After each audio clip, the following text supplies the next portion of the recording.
over to the paint shop.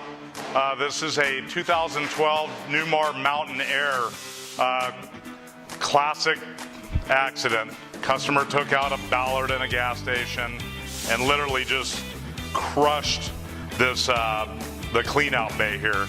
Destroyed all this. Well, we've got it all masked off. You can see what a great job the guys do masking for overspray.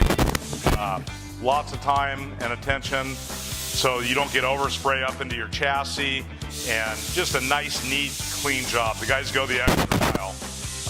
But anyways, back to this lower bay was just destroyed. It was pushed in about a foot at the bottom there. We actually had to have custom fabricated aluminum panels built to go on there, and new substructures all welded in. And now all these brand new doors, they fit just absolutely perfect. They'll close perfect. They'll match up better than they did when the coach was new. So right now it's in here for paint. So you can see they've laid the primer coat and they're masked off, and they're getting ready to lay. They're going to lay their first base color and then do the graphics and clear coat it and color sand and buff it and get it back to the customer. So another great job. Guys are awesome here.